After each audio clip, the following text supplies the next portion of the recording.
What I'm about to tell you is one of the last memories I can still remember from middle school, and not for a good reason. I'd argue that it was the most traumatic thing that has ever happened to me. When I was in middle school, I didn't have a lot of friends. The friends I did have were all a little odd, but then again, so was I. We spent a lot of time together and enjoyed a lot of the same things. There was Greg, Jay, Mark, and myself. We were inseparable. Back then, it seemed like the four of us would last forever. Looking back, though, it was pretty clear that Jay and I were beginning to distance ourselves from Mark and Greg, but that's neither here nor there. One summer, Greg invited the three of us on a week-long trip to Maine. Greg's family had a summer home up in Maine on one of the little islands in Casco Bay. To be completely honest, his family was really secretive about the place, and none of us even knew it existed until he invited us there. His family was strange in general, but that's a story for another time. The drive was long and uncomfortable. I had a runny nose and was sneezing the entire time, which I could tell was really pissing off Greg's dad. He was one of those over-the-top germaphobes, and I got really uncomfortable anytime he'd look at me. Mark and I were also bickering about something stupid, but the two of us tended to get into that a lot. We had to drive the car onto a ferry in order to make it to the islands. That part was actually really fun. The house was small but pretty. I remember feeling detached from reality in that house. I can't really explain it. It was like a whole other world on that island. I still feel like it would be easy for a person to get lost in that house, if that makes any sense. The island had a really dreamy feel. Everyone knew each other, and random people on the street would recognize and say hello to Greg when they saw him. We spent most of our time biking around, an activity that never got boring at our age. I'll skip the boring stuff. I don't remember all of it anyway. The second day of the trip, I couldn't find my Barcelona snapback cap anywhere. I was really upset since I was a huge soccer fan, and it was one of the only pieces of merch I had. Greg said he thought I left it on the beach, but I was almost certain I'd brought it back. I remember crying to Greg's dad, who basically told me to get over it and not let something small ruin the trip, so that's what I did. The next day, after a long day of biking around, I realized one of my pens was missing. I had a pen collection at that time, which I brought everywhere. Like I said, weird kid. I couldn't remember whether or not I had taken that specific pen out of my case, but Jay said he remembered seeing me holding it on my bike. I was devastated. To me, losing a pen was the equivalent of losing a limb. That's how serious I was about them. I refused to cry again in front of Greg's dad, so I claimed I wasn't feeling well and opted to spend the rest of the evening in bed. I ended up falling asleep really early because of that, so I guess I shouldn't have been surprised when I woke up at 3 a.m. and couldn't fall back asleep. I was rolling around trying to fall back asleep when I picked up on something. I froze for a few seconds to confirm what I was hearing. Someone was whispering, almost inaudibly. I had to focus really hard to even hear it. Was I dreaming? There was no shot. I tried as best as possible to make out what they were saying, but couldn't understand a single word. It sounded like it was coming from Mark's bed, the top bunk across the room from me, but I couldn't be certain. I waited a few minutes, but the whispering continued. For some reason, I was scared to say anything or reveal that I was awake. Eventually, I blocked the whispering out of my mind and fell asleep. The next morning, I tried to forget about what had happened the night before. I debated asking my friends which of them had been doing it, but decided against it. We were playing some dumb game in the yard when Mark said he had to use the bathroom. He was gone a while, but that was typical for Mark.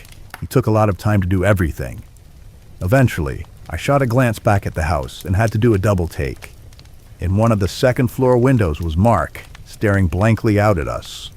I figured he was in the bathroom, but that's when it hit me. Greg's house didn't have a second-floor bathroom. I turned to see if either Greg or Jay noticed, but neither of them were looking. When I turned to look back at the house, Mark was gone. Greg's dad was planning on taking us to dinner that night, but I didn't want to go. I pretended to be sick again and told him I wanted to nap instead. He said that was fine and told me he'd bring me back something. As I was lying in bed, I realized there was no way I was going to fall asleep. I started thinking things over in my head. I just couldn't get over how weird it was that Mark was watching all of us from the house, and the whispering was even creepier. I'm not sure what compelled me to do it, but I got out of bed and started snooping around Mark's bunk. My jaw basically hit the floor when I found my Barcelona cap in his duffel bag. I dug around some more and found a bunch of my personal belongings that I didn't even know were missing. There was a nail clipper my mom had packed for me in there, along with my extra toothbrush, and, most disturbingly, a pair of my underwear. I didn't know what to think. I was about to cry when I noticed something else in the bag. His notebook. Sometimes, even to this day, I still regret picking up that notebook. My middle school brain was not prepared for what was in there. It was completely filled with drawings, pencil drawings, some sketched so aggressively that there were holes in some of the pages. There were drawings of monsters, creatures, and things out of nightmares. There were really disturbing acts of violence drawn in there. People getting run over by cars, stabbed, mutilated, tortured. It was sick. Worse than sick. It was demonic. There was honest-to-God demonic shit in there. There were drawings of me in there. The image that was never and will never leave my brain is a drawing of me on a cross with my legs missing. The last few pages were basically all of me, and one of the pages was just my name, scribbled 100 times. It makes me sick thinking about everything I saw in there, and there's stuff I haven't even mentioned.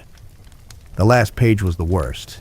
My name was at the top of the page in big letters, and below it were 4 words I'll never forget. I'll do it tomorrow. When everyone got back home, I got Greg's dad alone and told him about what was going on in a low voice while my friend started a movie in the living room. He didn't believe me until I showed him Mark's notebook, which I could tell he found equally disturbing. He didn't know what to do. He told me to put everything back the way I found it. I didn't want to, but he was the adult, and I couldn't tell him no. As I was putting the notebook back, I made a split-second decision and tore one of the pages out.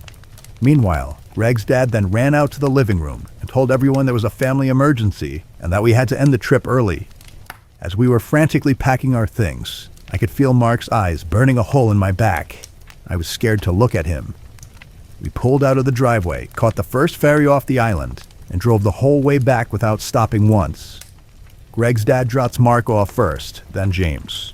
James and Greg lived on the same street, so he let Greg out of the car with James. As we were driving to my house, Greg's dad told me that he'd talked to Mark's parents, and that it was best that I not mention anything to my parents. Greg and Mark's families were really close, so I guess that made sense. When I got home, though, I couldn't last 10 minutes. I broke down crying to my parents and told them everything. They were furious and called the police in the same minute. My parents were also outraged that Greg's dad would try to sweep something so serious under the rug. Things get a little fuzzy after that. I remember crying again while telling the police what happened. When they asked for proof, I was able to show them the page I ripped out of Mark's notebook. Apparently, that was enough. The police obtained a warrant and actually found the notebook. My items were all returned except for my pen, which the police were never able to find. My parents didn't tell me much about how things went, but I never saw Mark again. His family moved, and he never showed up to school again. I never hung out with Greg again either. The reason I'm writing this now is because last week, I received an anonymous letter in the mail. It said, "I remember everything," and wrapped inside the envelope was the pen Mark had stolen from me all those years ago. I have no idea how he found my address or why it's taken him so long to reach out. I'm honestly considering switching apartments. If anyone has any advice about my situation, I greatly appreciate it. This story is fresh in my mind since it literally happened last week as I'm writing this. My extended family is odd. I won't get into it, but basically everyone is either a gun nut, avid hunter, or both. Most families go on vacation in the summer. Mine tends to go around winter time. We don't go on typical vacations, though. Every season, the adults chip in and rent a house for a week in some random location, usually in the woods. This time around, it was a cabin in Vermont. I say cabin, but it was more like a castle. It had to be to accommodate all of us. Now comes the strange part. We play a lot of weird games as a family. Most of them involve shooting to some capacity. Here's the weirdest one. On the second to last night, all the adults gear up in warm clothing and venture outside into the woods for a massive game of laser tag. I know how ridiculous this sounds, believe me. I'm no stranger to people walking out of my life because of my family. The winner every year gets to claim a pretty decent prize pot and a ton of bragging rights. Plus, we played with this really cool industrial-grade set my Uncle Lucian made. He was the most gung-ho about this whole thing. The rules were simple. It was every man for himself, and the last person tagged won. If there were multiple people left by midnight, the prize was split. Once you got tagged, you made your way to the fire pit outside the house. Once the second to last person made it back, everyone would fire rounds into the air to let the last person left know they had won. I had just turned 18, so this was literally my first time being allowed to play. I'd be lying if I told you I wasn't psyched to play, not even for the money, but just because it seemed fun. As we were about to make our way outside, Lucian made sure we all knew how the equipment worked and where to keep our markers so the game would be fair. Then he told all of us to set a 10-minute timer on our phones so we'd know when to begin. Then, without warning, he turned and sprinted into the woods, like he was running a track race. My relatives followed suit, spreading in all directions. I noticed that most of them had run uphill, so I figured going downhill would give me a better shot at lasting longer. It was dark, but the snow on the ground made things pretty visible. I can't remember how many of us were playing, but it was a lot. At least 10 of my cousins and a couple sets of parents, including mine. Our family's pretty huge. After venturing deep into the forest, I found a little perch where I could see decently far up the hill, so I figured I'd wait there and catch my breath. I sat there for a decent while, trying to think of what to do. I figured if I kept walking adjacent to the slope, I could eventually work my way upwards and maybe flank whoever was still up there, so that's what I did. I must have walked along the slope to the left for 15 minutes straight, putting as much distance between me and the house as possible. Time really wasn't an issue, as there were still about 2 hours until midnight. I started walking up the slope. Just then, I heard a very faint crunching sound over my left shoulder, in the direction facing opposite my uncle's house. I jumped behind the nearest tree, praying whoever it was couldn't get a clean shot off. After a few seconds, I looked in the direction of the sound, but didn't see anything. And then, after straining my eyes, I saw it. A very faint, almost unnoticeable trail of footprints way off in the distance. They led to a thick tree about 15 yards behind me. There was someone standing behind that tree. I was positive of it. And then it hit me. Why hadn't they just tagged me?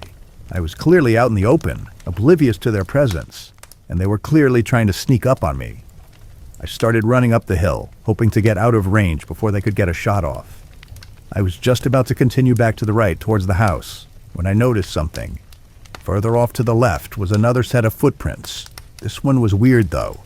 It started from deeper in the woods, came towards me, and looped back into the forest. Had someone been out flanking even me? They would have had to walk further into the woods than I had, which I found pretty hard to believe. Before I could keep thinking, I heard something from the slope I had just run up. It sounded like a person falling into the snow. I continued running, this time back toward the house. I pulled out my phone. It was past 11. I couldn't believe an hour had already gone by. I kept running and stumbled upon a path of footprints heading towards the house. They looked fresh, so I picked up the speed, hoping to catch someone off guard. I passed a line of trees and saw my cousin Corbo walking at a steady pace, laser gun in hand. I crouched and pulled out my pistol. I nailed his marker and it started blinking. He slammed his fist against a tree before shaking his head and continuing towards the house. I grinned, thrilled to have actually gotten a kill.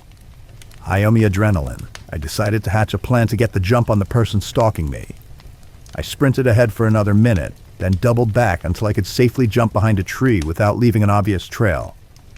It was flawless. There was no way anyone following my footprints would know I was hiding there.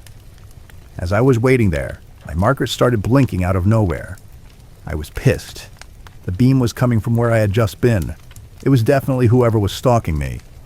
I stood up, expecting whoever had just shot me to turn their laser off. They didn't, though. The beam stayed trained on me, which actually started to get on my nerves.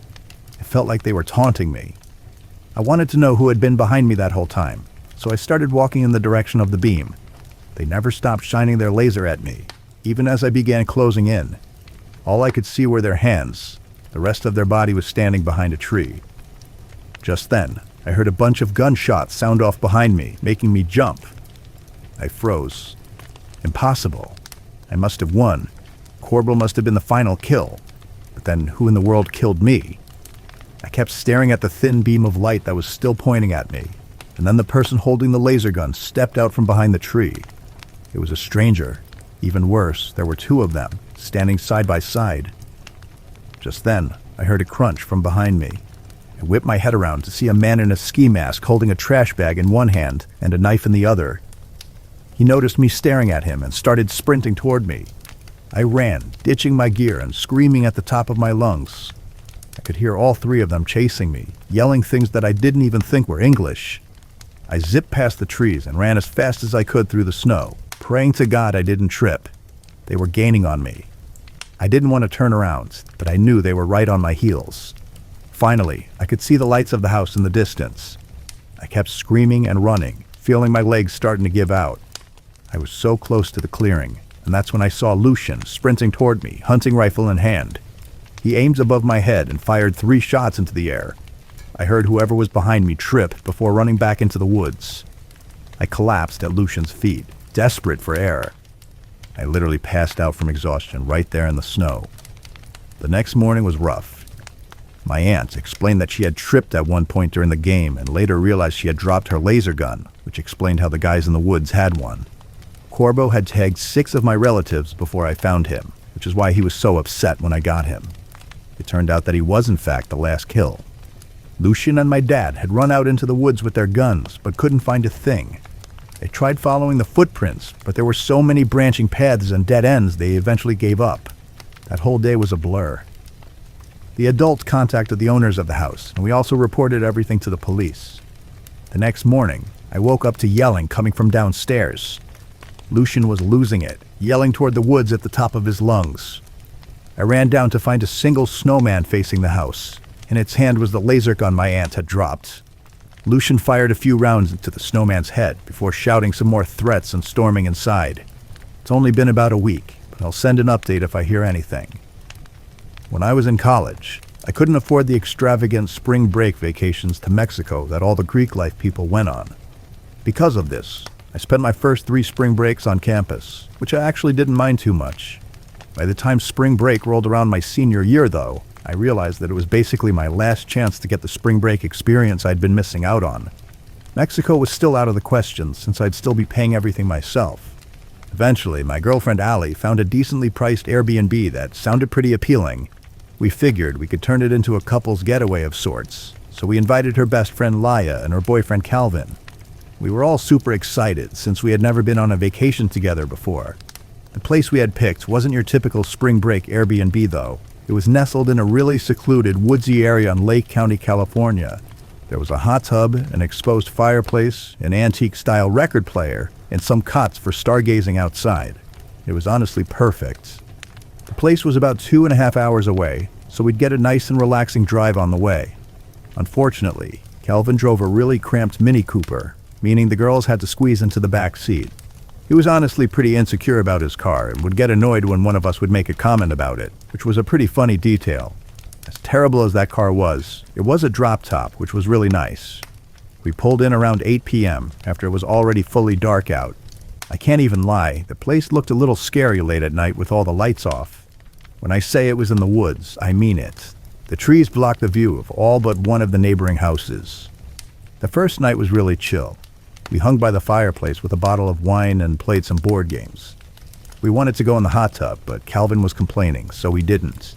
He was honestly being pretty pouty for some reason, but we all just assumed there was something on his mind. The next night was better. We convinced Calvin to join us in the hot tub for some drinking games. The hot tub was connected to the back of the house, but inside its own little room, the walls of which were just screens.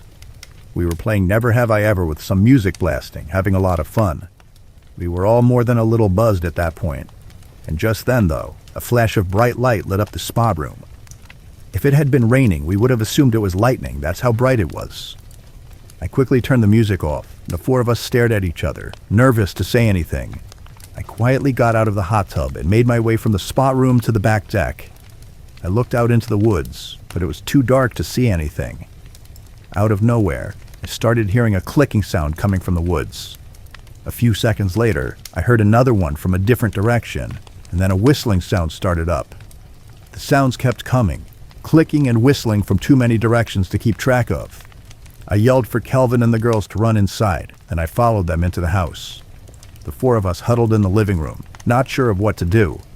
I thought maybe it was a dumb prank or someone messing with us, which is why we didn't call the police right away. A few minutes later, though, someone started banging on the front door. The girls were hysterical, so I told Calvin to call the police while I grabbed the biggest knife in the kitchen, ready to protect everyone should it come to that. I yelled in a deep voice that I had a gun, which was obviously just a bluff. The banging stopped. Calvin said the police were on the way, but out there in the middle of nowhere, they could have been miles from us. We waited in silence for a few minutes. It was the tensest moment of my life. Just when we thought the nightmare was over, one of the living room windows shattered. Someone had thrown a massive rock through it. The girls screamed, and I told everyone to run upstairs and lock the door. I stayed downstairs, bracing myself for a fight. By some miracle, no one came charging through the window. Eventually, I ran over to inspect the window and noticed there was a piece of paper taped to the rock that had been thrown. Scribbled in black ink were the words, "Go away, you shouldn't be here." The police arrived shortly after and did a thorough search of the property. They, of course, found nothing. We weren't sticking around to wait for them, though. We were packed up and out of there that night. The Airbnb hosts actually ended up giving us a refund, although they refused to talk about the situation. My girlfriend thinks there's something the owner wasn't telling us. Maybe she's right. I guess that could explain why the place was so cheap. Either way, I don't think I'll be taking any vacations or using Airbnb anytime soon. This is going to sound weird, but bear with me. When I was in high school, there was a kid who told everyone he was a demon. I don't feel comfortable even writing his name for reasons you'll soon understand. I'm just going to call him Patrick, even though his name sounds like something out of a Shakespeare play. He was extremely socially awkward and walked around with a super empty stare that made even teachers uncomfortable. He wore the same blank gray hoodie literally every single day. I'm not exaggerating. I'm pretty sure he never washed the thing since he always smelled terrible too. He was decently short and pretty average looking, although you wouldn't be able to tell since he always had his hood up. He never took his sunglasses off, even inside. Teachers eventually stopped asking him to because he would never listen anyway. Now comes the weird stuff. He didn't have any friends, but had this weird tendency to adopt people. What I mean by that is, if he liked you, which he could decide randomly one day, he would walk up to you and say, "You're adopted," meaning you were part of his circle or whatever. Apparently, this would make you safe from him or something. That's at least what he'd say about it. He didn't really like that many people, though, so few people were ever really adopted. I was one of those few. Looking back, it was probably because he had a crush on me. None of us believed his demon spiel, and everyone just assumed he was a troubled kid, which he definitely was. Oh yeah, I should probably mention that this all takes place in Wayne, Pennsylvania, which is where I grew up. Another girl I used to be friends with, Gabby, had also been adopted by him. Patrick's crush on her was a little more obvious, and all my friends knew it. One day, my friends and I were chilling on the dugouts behind her high school, killing time and doing God knows what. There was me, Gabby, Laura, and Luke. I can't exactly remember how it happened, but the topic of conversation floated over to Patrick's crush on Gabby. We were all laughing about it, and Gabby was pretty obviously embarrassed. I can't remember what it was, but there was a nickname we'd substitute for Patrick's name because his real name was too clunky. This time, though, I distinctly remember Laura using Patrick's real name. The third time she said it, I swear in my life that Patrick appeared out of nowhere and jumped on top of the dugout with a baseball bat in his hand. It wasn't scary in a typical sense, but it was one of the most unsettling things I'd ever seen up until that point. We quickly stopped talking, nervous that he might have overheard us talking about him. He didn't say anything, though, and just stared at us. I gave him a little wave, and he nodded in acknowledgement at me before jumping back down to the ground and swiftly walking away. After we were sure he was gone, the four of us burst into laughter, finding humor in how weird the whole encounter was. On the inside, though, I was still a little disturbed. The next incident I can remember was significantly more creepy and impossible to laugh about. I was literally in Laura's house, and the two of us were hanging out in her room. Her parents were home. I'm not sure what exactly we were talking about, but again, Patrick's name was said 3 times between the two of us. Not 10 minutes later, we heard Laura's front door slam shut. Confused, we went downstairs to see if one of our other friends had decided to pull up. Laura was friends with everyone, and her parents were super chill, so people came and went unannounced when it came to her house. Laura's mom had beaten us to the door, though. We turned the corner of the living room and stared in shock at Patrick, who was just standing there, talking to Laura's mom. She asked him what he was doing there, to which he literally replied, "I was summoned." Laura's mom made some small talk with him before politely asking him to leave, which he silently did. The reason why more alarm bells weren't going off was because Laura's mom actually knew Patrick and pitied him. Laura and I weren't as calm about the situation, though. As we walked back up the stairs, we talked to each other with horrified faces about how creepy that was. A few minutes later, we made the connection between the two events. He seemed to pop up when his name was uttered 3 times. I know how ridiculous this sounds, but we had both witnessed 2 unexplainable events and knew Patrick's history of claiming to be a demon. How else could someone else rationalize what had taken place? We told all of our friends about the incident the next day, and our friend group swore to never say his name 3 times in one conversation again. Things were going well for a few months, and I started to think that maybe I had overreacted. That is, until one day, when my same group of friends were hanging out at my other friend Johnny's house. We were chilling on his back deck when the topic of conversation again found itself concerning Patrick. Despite all of our efforts to convince him, Johnny refused to believe what we told him about Patrick. Even after confirming the story with the entire group, he was still skeptical. To display his disbelief, he jokingly used Patrick's name 3 times in the same sentence, to our dismay. When nothing happened, he grinned and told us we were stupid to believe something so ridiculous. As annoyed as I was, part of me was relieved that he hadn't shown up. I spoke too soon, though, because a few minutes later, Patrick jumped over Johnny's backyard fence. Johnny noticed him first and stopped speaking mid-sentence. The rest of us followed suit and went dead silent, nervous about what Patrick might do this time. We watched as he stared at us for a few seconds before jumping back over the fence and disappearing out of sight. Johnny started freaking out and accused us of conspiring with Patrick to scare him. We told him that we literally begged him not to say anything. We sat in silence for a while before Johnny eventually told us all to go home, clearly shaken from the experience. The last experience I had concerning Patrick was definitely the scariest and most disturbing. It was the only one where I felt like my life might have actually been in danger.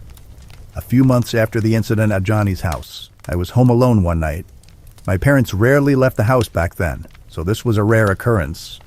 I decided to take advantage of the situation and invited a boy over whom I'd been talking to. He was kind of a tool, but so were most of the guys I was talking to at that age. We were hanging out in my room, and it was lightly raining outside. After a while, he mentioned something about Patrick, which made me visibly cringe. He got confused, so I explained the situation to him. He burst out laughing and told me he was going to say Patrick's name to scare me. I begged him not to, but he did it anyway. Only this time, he didn't just say it. He literally screamed Patrick's name 3 times at the top of his lungs. There was no delay this time.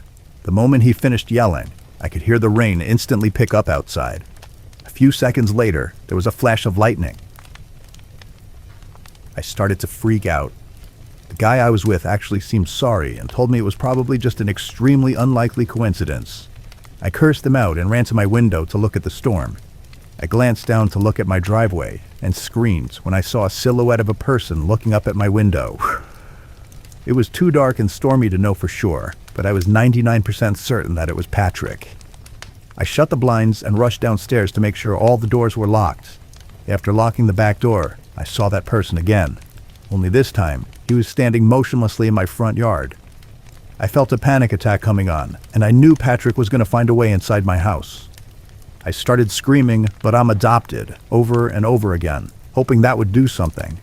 I know there was no way he'd have been able to hear me, but my brain was all over the place at that point.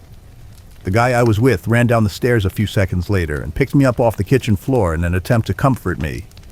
I looked out the window again, and he was gone. The storm was still coming down like crazy, though, but it's not like I was going to search the property anyway. The next morning, after that guy had left, I went out to inspect my yard. To my horror, I found something sinister in the far corner of my backyard. It was Patrick's hoodie, and wrapped inside of it were a couple random belongings of mine that I assumed I lost. My parents were gone another day, and I was too scared to call the police. I figured I'd show my parents what I had found after school the next day, and they'd take it from there. I never had to, though. The next day, Patrick didn't show up to school. He didn't show up the day after that either. None of us ever saw him again, and no one knew what happened to him. My parents still live in the same house, which is something I think about a lot. I know this isn't your typical scary story, but I'm not sure where else to vent about this. A few people from school told me they caught Patrick hiding and eavesdropping on their conversations, which could explain how he was able to show up out of nowhere. As I'd grown older and thought back on the whole thing, I think what makes the most sense is Patrick was just a mentally ill stalker who followed me and possibly other girls around, hence why he was always able to appear when his name was brought up. It skeeves me out just imagining him following me around all over the place, listening to me. I don't even want to wonder where he is today. I'm from Denver. This happened a few years ago. My friend Mike and I were heading to a dinner party one snowy Saturday evening. We decided to stop at a liquor store before heading to the party.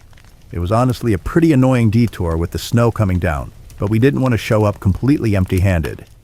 We picked out some local craft beers and a bottle of whiskey and made our way back to the car.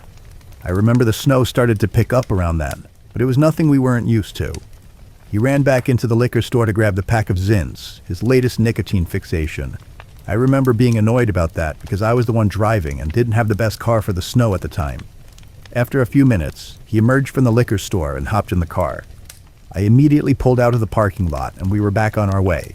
The snow was falling even heavier now, covering the roads in a thick blanket of white. The drive to the party was supposed to be straightforward, about 20 to 30 minutes through familiar suburban neighborhoods. Things in my life are never as easy as they seem, though. The snowstorm had other plans, turning what was supposed to be a relaxing route into a treacherous journey. Let me just say I'm not a great driver as is, and the car slipping every 10 seconds didn't help matters. After a tense few minutes driving uphill, I turned a corner and was met with a sight no one ever wants to see. In the middle of the street was a stopped car. Its hazards were flashing ominously, cutting through the falling snow like distress signals. Both the driver's and passenger side doors were open. I was tempted to just drive around it and continue on my merry way, but Mike instructed me to stop. Judge me if you want, but I'm not your typical Good Samaritan. I'd been through way too much BS in my life that has ultimately resulted in a distrust in strangers I typically default to. I told him we were late, but he urged me to stop with a concerned voice. Mike had gotten me into trouble before with his childlike curiosity, but this was different. Someone could be in trouble. Reluctantly, I stopped the car, and the two of us sat in emotionless silence for a few seconds. Mike asked if we should check it out, which I told him was what we were doing. He rolled his eyes and told me watching the car from through the windshield wasn't going to accomplish anything. He was kind of right. I really didn't want to get out of the car, though. Nervous about the situation, I asked him if he'd just wait a few more minutes, which he reluctantly agreed to. We sat there watching the eerie blinking of the hazards against what was otherwise a beautiful snowy backdrop. Nothing happened, which I was kind of surprised by. Eventually, Mike said he had had enough and was going to investigate. Before I could stop him, he stepped out of the car. I watched with a rising sense of apprehension as he approached the vehicle. As he was doing so, I could have sworn I saw something dark move out of the corner of my eye. It might have been my worried mind playing tricks on me, but the situation was seeming worse and worse to me every second that passed. Not even 10 seconds later, I thought I saw the car jolt a little, like something had moved in the trunk or back seat. Again, maybe my mind was playing tricks on me, but I didn't care. I made a quick-time decision and slammed on the horn. Startling Mike, who had been inspecting the inside of the vehicle. He understood what I was communicating and sprinted back to the car. I drove off immediately and told him my suspicion that the whole thing was a trap. He was pretty annoyed when I told him I didn't have any actual proof, but I responded in a firm voice that I wasn't going to risk my life for someone who could easily call for help. The rest of the drive was pretty tense, to be completely honest. He was the type of guy to hold a grudge longer than most. We arrived at the dinner party and things were finally normal again. We were there for several hours, and Mike and I had all but forgotten what happened earlier. After a nice dinner and an enjoyable time catching up with old friends, our host turned on the TV to give some departing guests an update on the snowstorm. He flicked over to the local news, and what I saw was actually horrifying. The police were issuing reports of a stolen vehicle that had been jacked not even 2 hours earlier. They were circulating a spoken account from the victim, which went something like this.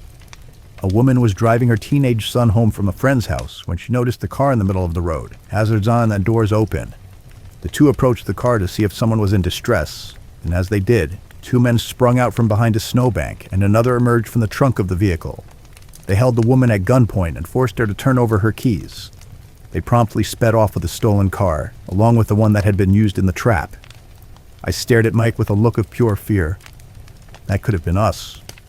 The two of us told the rest of the party what happened earlier, when I quickly put a damper on the general atmosphere, but people were eating the story up. The worst thing about this experience is that I'm even more distrusting of strangers than I previously was. I often think about how many people I would have otherwise helped out in a time of need had I not experienced such a meticulous trap. The series of events I'm about to recount happened over 30 years ago, during my early childhood. Forgive me if some details are shaky, but I'll try to remember as much as possible. I was around 10 years old. My extended family was massive. At that age, it was hard for me to remember the faces of all my relatives, let alone their names. At every family gathering, I was introduced to someone whose face I didn't recognize, even though they all seemed to recognize me. My dad was one of 9 children, so I had 8 sets of aunts and uncles on his side alone. My grandparents on my dad's side were extremely well off and had a massive beachfront property, which was communal along my dad and his siblings. I don't know its exact dimensions, but I'm pretty sure I could sleep over 30 people. Because of this, my family would often spend entire chunks of the summer down there. Both my parents had jobs that allowed them to either work remotely or spend a lot of time away from their offices. My dad's siblings and their kids would do the same. There was rarely a time when it was just our family at the beach house. I got along with all my cousins and preferred spending time at the beach house rather than at home, since I was closer with some of my cousins than any of my hometown friends. I liked a lot of my aunts and uncles too. My favorite by far was Uncle Joseph, who was the father of my cousin Brandon. Brandon was honestly kind of antisocial, and we didn't really play that much together. Uncle Joseph was awesome though, and he'd never fail to brighten my mood or make me laugh. In addition to being great with kids, he was a licensed therapist and psychiatrist, and was often who I'd turn to in times of need. There's a decent chance he knew more about me than my parents did. I confided in him regularly, and there was nothing I was uncomfortable divulging. Anyway, that summer, I began having tremendously graphic and disturbing nightmares. As far as I can recall, there weren't any common themes between them. They'd all just be about something psychologically taxing, like a family member dying or being alone forever, or something along those lines. I wish I could provide more details, but I've long since purged my mind of those horrors. I do remember one dream distinctly, though. It was one of those false awakening dreams. I woke up and went downstairs to meet my parents for breakfast, like I do on a typical morning. When I got downstairs, though, they weren't in the kitchen, and there was no food on the dining room table. I ran back upstairs and barged into my parents' and then siblings' rooms, but no one was there. The rest of the dream was basically me crying on my bedroom floor, wondering why everyone had abandoned me. After 3 or 4 of those nightmares in a row, I decided to tell my Uncle Joseph out of embarrassment of telling my parents. He listened with a concerned look on his face as I described the kinds of things I was experiencing, and he even started writing things down in his little notebook. He instructed me to do some meaningful internal self-reflection, as something was clawing at my subconscious. What kind of self-reflection was I supposed to do, though? I was 10 years old. He told me he'd mull things over, and that I should come back to him if the problem persisted. Of course, it did. A few days and nightmares later, I gave Uncle Joseph an update. He told me he'd been thinking about the situation, and that he had figured out what was going on in my brain. He said that even though I didn't think it, I was deeply frustrated with my parents and was harboring some unresolved resentment towards them. I was more confused than I've ever been. I was nothing if not a well-behaved, polite, grateful kid. I had always listened to my parents and loved them more than anything. Uncle Joseph knew what he was talking about, though. He was a therapist, after all. I assumed he had dealt with similar situations in the past and considered myself lucky that he was helping me. I asked him how I should proceed with everything, and told him this newfound knowledge kind of scared me. He told me it was perfectly normal that I was scared, and that most of his adult patients react in the same way. He then told me it was also normal that I disagreed with what he was saying, since dreaming implies a subconscious feeling that the brain refuses to accept. That did kind of make sense to me.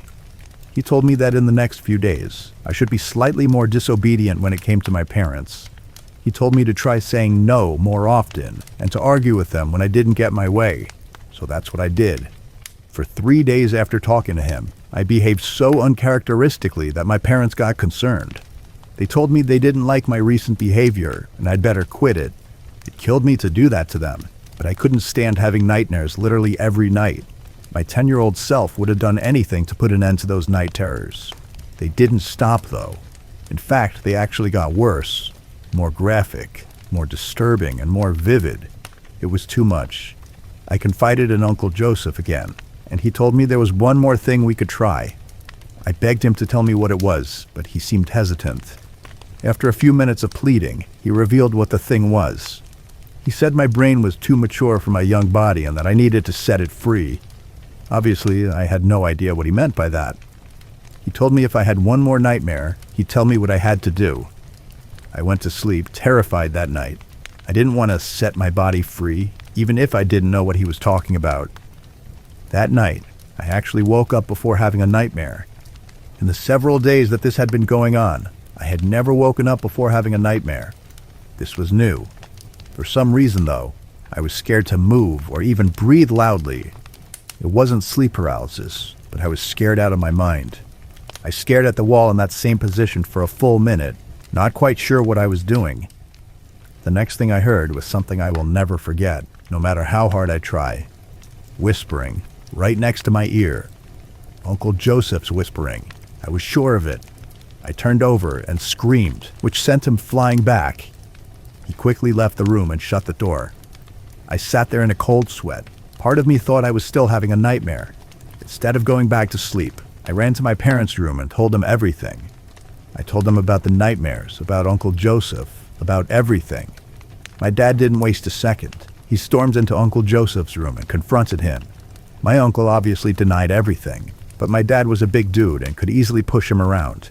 A fight broke out between them, and my dad snatched the satchel Uncle Joe carried everywhere. Uncle Joseph promptly gathered up his things and basically ran to his car. My dad started going through the satchel, and what he found was sickening. There were pages and pages of dream-related things, both handwritten notes and printed articles. Articles about inducing dreams, specifically nightmares. Personal notes about different techniques, previous data, and types of experiments. It was horrific. Uncle Joseph was eventually arrested, as the police found some even more suggestive things on his computer. I'm not going to go into full detail, but I'm sure you could piece together what they found based on Uncle Joseph wanting to set my body free. I never saw him again. I don't know what happened to him long term, since my parents never liked talking about the situation, at least around me. Sometimes I kick myself for being so naive about the whole thing, but there's nothing I can do about that now.